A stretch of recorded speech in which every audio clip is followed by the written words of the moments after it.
consecutively with regard to this plea. You understand that? Yes. Okay. Do you understand this plea may be used to enhance sentencing on other convictions in this jurisdiction as well as in other jurisdictions, including the federal courts? Yes. Do you understand if you are currently on probation or parole, your probation or parole may be revoked based on your entering a guilty plea today? Yes. Do you understand if you're placed on probation of any kind, you cannot violate any criminal laws of any governmental unit or any special conditions of probation without being subject to revocation for the balance of your sentence? Yes. Do you understand you are not allowed to possess or use a firearm while on probation? Yes. Do you understand if you are not a United States citizen, a guilty plea conviction will affect your immigration status and will result in deportation, just like a conviction at a trial would, and that is true regardless of any advice by your attorney or anyone else? Yes. Do you understand that neither the court, your attorney, nor the district attorney's office has anything to do with parole, the Department of Corrections, or Board of Partisan Paroles, and no one can guarantee parole no matter what anyone has told you? Yes. Do you understand that there may be other adverse or unfavorable consequences as a result of this guilty plea conviction, just as there would be from a conviction following a trial? For example, your guilty plea may affect your right to vote, your right to hold public office, your right to serve on a jury, your right to obtain a passport, your right to receive, possess, or transport a firearm, or the ability to obtain employment. Yes. Do you understand that by pleading guilty to a felony, if you use, receive, possess, or transport a firearm, or use a firearm in a crime, you will be guilty of a felony, which may carry a sentence of 1 to 15 years in prison? Yes. Do you understand that you waive any and all defenses, including any mental health defenses, by entering a plea of guilty? Yes. Do you understand if you went to trial, you have the right to a trial by jury, the right to see, hear, and confront witnesses called to testify against you, and the right to testify to remain silent and not incriminate yourself? Yes. Do you understand that by pleading guilty, you are giving up the following rights? After each right, I'll ask you to say yes or no if you understand. The right to a trial by jury. Yes. The right to remain silent and not incriminate yourself. Yes. The right to confront witnesses against you. Yes. The right to assist of counsel hired by you or to court-appointed counsel if you cannot afford an attorney at the trial of your case. Yes. The right to the presumption of innocence. Yes. The right to testify on your own behalf and to present other evidence. Yes. The right to subpoena witnesses and compel the production of evidence. Yes. The right to have the charges against you proved beyond a reasonable doubt. Yes. The right to appeal if convicted of these charges after a trial. Yes. Has anyone forced, threatened, or promised you anything to get you to enter a guilty plea? No. Is it your decision to waive these rights and enter a guilty plea because you're in fact guilty? Yes. With respect to indictment 22 SC 183572, how do you plead to count 1, conspiracy to violate the Racketeer, Influence, and Corrupt Organizations Act? Guilty. Is this guilty plea freely and voluntarily given with a full knowledge of the charges against you? Yes. Do you understand that you have only a limited right to appeal this guilty plea conviction? Yes. Do you understand that you have 4 years from today's date to file a habeas corpus petition challenging the voluntariness of this plea? Yes. And that can challenge anything about the constitutionality of the plea. It's not limited to voluntariness, understand? Yes. And Your Honor, if this case were to Hang on just a second. You also have, so 4 years for that to file a direct appeal. You have 30 days from the date of sentencing, which is going to be today. And you have until the end of this term of court to file a motion seeking to withdraw your guilty plea. That doesn't mean anything like that would be granted. You would have to establish facts that would warrant that. But that's just the time period is until the end of this term of court. Do you understand those as well? Yes. Uh, All right. Your Honor, if this case were to continue with trial, Your Honor, the state would expect, as to this defendant, the state would expect to show that what has already come into evidence that on July 3rd, 2017, as well as October 23rd, 2018, that this defendant is an associate of the enterprise of YSL, also known as Young Slime Life, and that he conspired to associate together with others for the common purpose of illegally obtaining money and property through a pattern of racketeering activity and conducting and participating in the enterprise through a pattern of racketeering activity. In furtherance of the conspiracy, this defendant engaged in the activities below. He engaged in activities that assisted with preserving, protecting, and enhancing the reputation, power, and territory of the enterprise through acts of racketeering activity to include murder, assault, and threats of violence. That this defendant preserved, protect, and enhance the reputation, power, and territory of the enterprise by the posting of messages, images, appearance in videos, and songs demonstrating allegiance to the enterprise and a willingness to engage in violence on its behalf, and to obtain money, weapons, and other property through acts of racketeering activity, including the unlawful sale and distribution of drugs. Your Honor, evidence has come in during this trial that on July 3rd, 2017, Mr. Nichols was located at 2612 Steele Avenue, which is in the Cleveland Avenue sector of the city. Your Honor, he was found inside of a vehicle. When that vehicle was searched, Your Honor, this was in October of 2018, they found marijuana as well as sandwich baggies that would be used to package drugs, and there are also guns found inside of that vehicle. Also in July of 2017, this defendant was stopped during a traffic stop in the Cascade area, Your Honor. After being stopped, Your Honor, there was a consensual search of the vehicle that yielded powder MDMA, Xanax, as well as a loaded gun inside of that vehicle. Additionally, Your Honor, in July of 2019, Mr. Nichols was featured in a video with another YSL member, Shannon Stillwell, and Wooney Lee. In that video, it was entitled Slap Talk. And in that video, co-conspirator Shannon Stillwell, while performing, makes such quotes as, "Me and my slimes are above the law."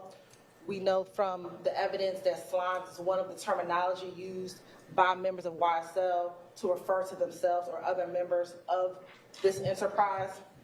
And then last but certainly not least, Your Honor, that in March of 2022, Your Honor, Mr. Nichols was found in surveillance video at a gas station at Windsor Street and Fulton Street here in Atlanta, Georgia.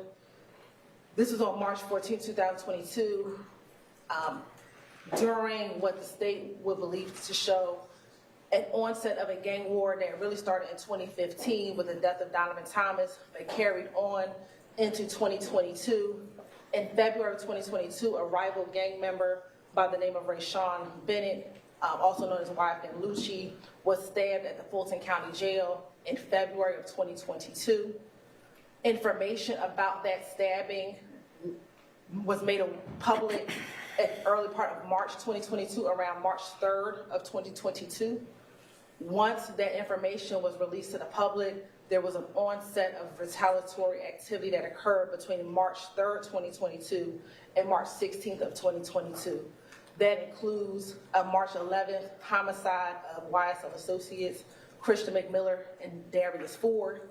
It also did include a retaliatory shooting of a YFN associate, and then ultimately it led to a murder of Shamel Drinks, who we believe is a YFN associate. This murder occurred again on March 14, 2022. Mr. Nichols is seen on surveillance video at that BP gas station, as I just referenced earlier. He was at the gas station with YSL co-conspirator Shannon Stillwell. Mr. Stillwell was driving an Audi vehicle. Mr. Nichols came to that gas station in a Ford Fusion vehicle. You see both of them on camera together. While they are at that gas station, Shamel Drinks approaches that gas station as well. I think unbeknownst to Mr. Drinks, Mr. Stillwell was still in his vehicle, which is the Audi. At some point in time, Mr. Nichols got into his vehicle, the Ford Fusion. Once Mr. Drinks finished his business or finished handling business at that gas station, we know that there is a phone call between occupants of the car that Mr. Stillwell was in and occupants of the car that Mr. Nichols was in. That communication was to the effect of, you need to get on FaceTime. As soon as that conversation ensues, we see Mr. Drinks leave the gas station in his vehicle, and both the car that Mr. Stillwell is driving as well as the car that Mr. Nichols is driving both follow out of the gas station, following behind Mr. Drinks. Mr. Drinks proceeds down the street to the light at Windsor, which is right by I-20 in Windsor. Mr. Drinks is in the far left lane. The car involving with Mr. Stillwell pulls up to the middle lane, and Mr. Nichols' vehicle pulls up to the far right lane. This is all captured on surveillance video and surveillance camera. They are at the light for a moment. Then we see both this car with Mr. Stillwell as well as the car with Mr. Nichols drive through a red light, leaving the car with Mr. Drinks sitting at that light. About 30 minutes later, a Good Samaritan sees that car still sitting there, approaches the vehicle, and Mr. Drinks is now deceased inside of that vehicle. We had know through LPR readers that both Mr. Stillwell's vehicle and the car involving Mr. Nichols drive in the direction of 20 westbound and then kind of follow in tandem. 2 days later, when after the case is investigated and arrest warrants are taken out, on March 17th, 3 days later, Mr. Nichols is found with Mr. Stillwell at a Chick-fil-A gas station, Chick-fil-A restaurant. There is a chase, I won't call it a high-speed chase, but there is a chase through the city of East Point, and eventually Mr. Nichols as well as Mr. Stillwell are both apprehended after arrest warrants were ultimately taken out for the murder of Mr. Drinks, Your Honor. Given where we are in the case, Your Honor, we know that Mr. Nichols, we do not believe Mr. Nichols was in the vehicle in which the shooting occurred, but he was in this other vehicle. The state has made a decision to move forward with this recommendation for the RICO count, Your Honor, for count one. Mr. Harvey, are y'all acknowledging a factual basis to the count one, the RICO count? Okay, we are acknowledging a factual basis. There has already been evidence with regard to the July 3rd, 2017 drug event, the October 23rd, 2018 drug event. We categorically deny and contest any use of violence by Mr. Nichols. We don't agree to that underlying factual basis. We believe those two predicate acts that were committed by Mr. Nichols without any question are sufficient to meet the elements of the offense. The offense to which he's pleaded to, which is a RICO conspiracy.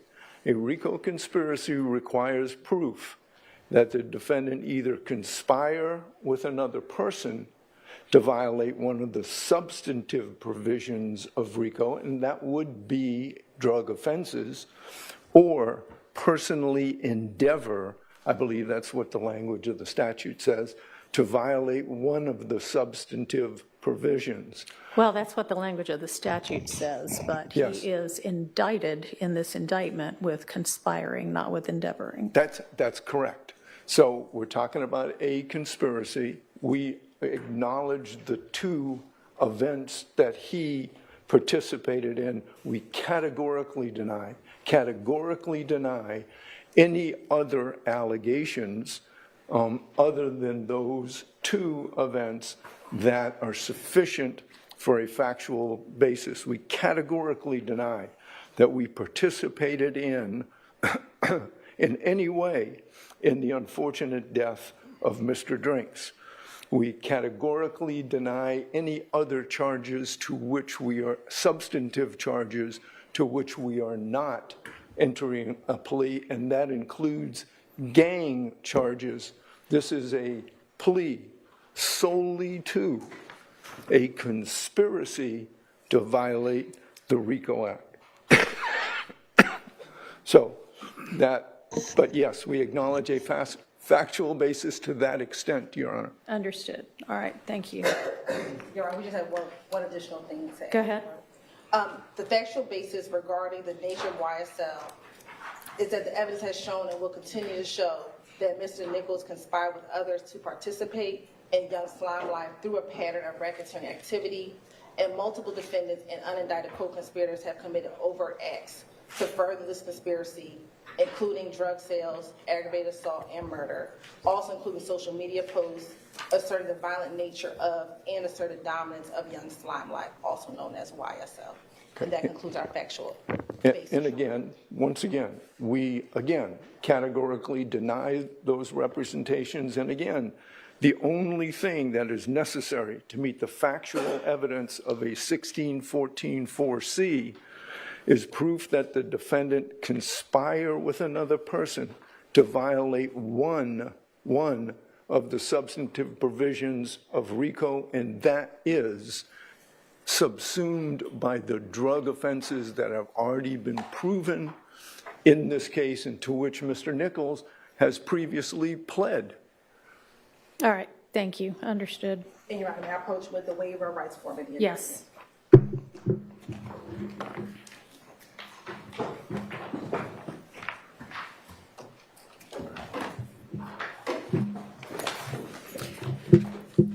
All right, Mr. Harvey, have you reviewed with Mr. Nichols this plea of guilty and waiver of rights form, which the two of you have both signed? I have, Judge, in each individual provision in that plea colloquy has been acknowledged and gone over personally with Mr. Nichols. All right. And Mr. Nichols, have you had sufficient time to consider this guilty plea that has been negotiated between the state and your attorneys, and to discuss anything you wanted to about that with your attorneys? Yes. All right. And you understand, I hope, I'm going to ask you, that it is your decision ultimately, obviously with the advice of your attorneys, but it's ultimately up to you individually to decide whether you want to enter this guilty plea or not. Do you understand that? Yes. All right. And you do want to enter this guilty plea? Yes. All right. And Mr. Harvey, have you advised Mr. Nichols of the alternatives if he does not ultimately go through with this guilty plea, and the potential benefits and drawbacks of all of the other options? Yes, All right. very thoroughly, Judge. All right. All right, Mr. Harvey, is there anything that the defense wants to add to the record? Judge, other than the statement with regard to the underlying factual basis, I would point out for the court that when Mr. Nichols filled out his form, it says 29 plus. He is a birthday boy in a couple of days, and he will be 30. And at 30 years of age, he has a wife, he has got a 13-year-old daughter, he's got a 10-year-old daughter and an 8-year-old son. His wife and sister, I believe, are here in the courtroom to support him. He, Mr. Nichols, was born and raised in Atlanta, and we're at this point before I have even given my opening statement in this case. Yes, sir. I do want the court to know that Mr. Nichols' mother died in prison. His father was shot by the Atlanta police when he was 4 years old. And he was raised by friends and family in the Atlanta area. So he has come to this point in his life from a very humble beginning. And he has sought the support of friends in this courtroom and others in this courtroom.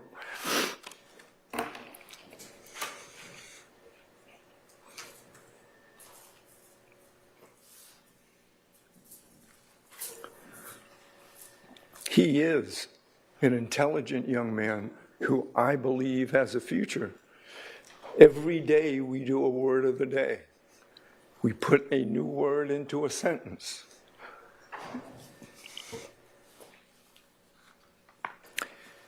And I think this is in his best interest. I know that there is, and I know this plea is negotiated, but it's a long downside from 7 to 20. So the courts will have jurisdiction over him for a period of time.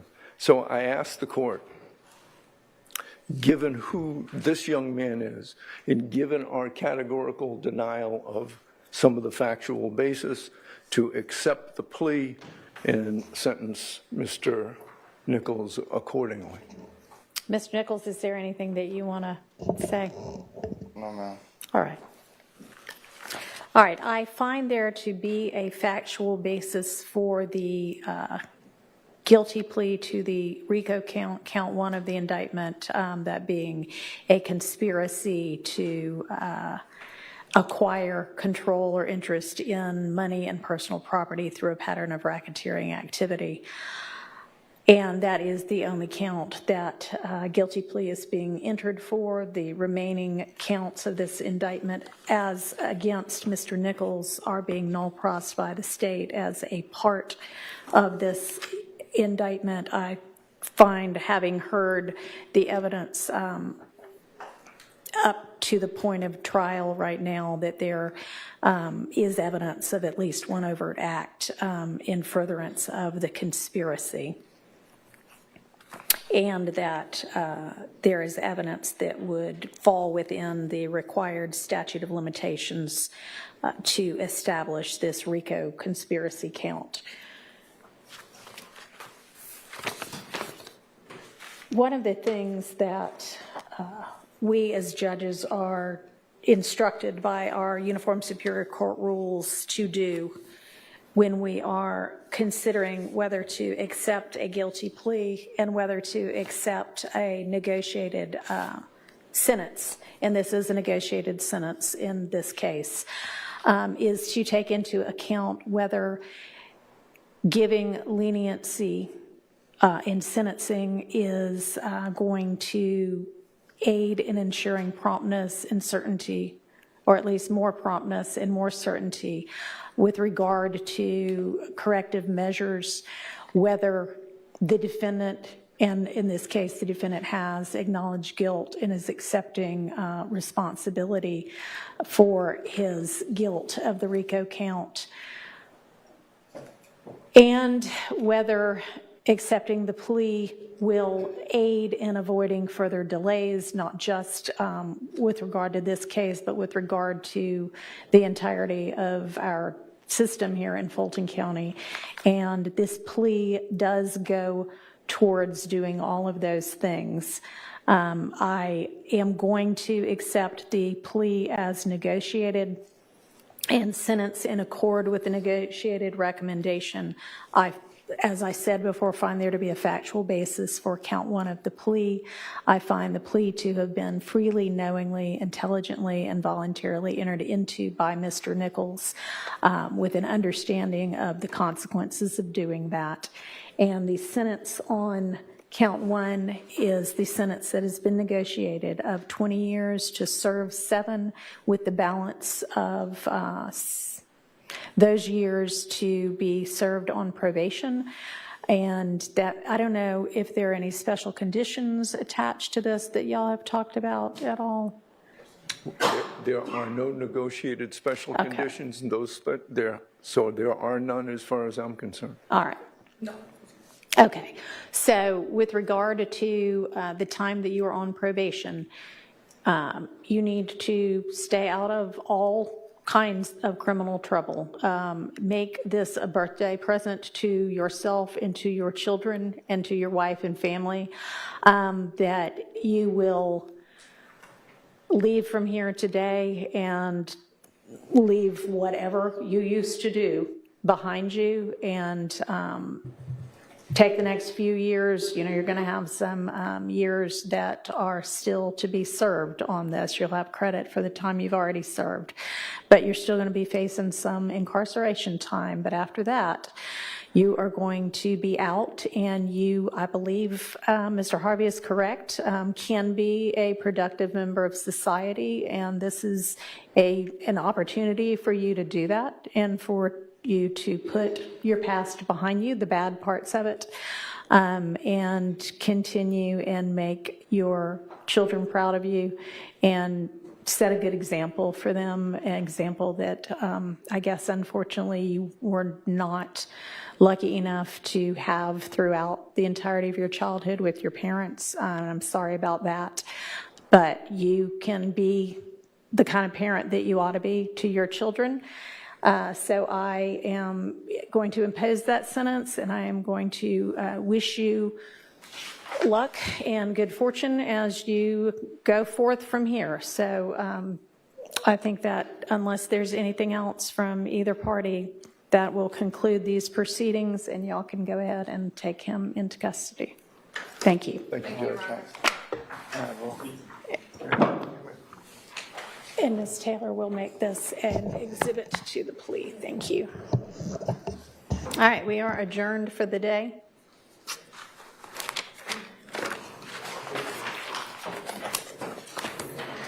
Oh, Nate, okay.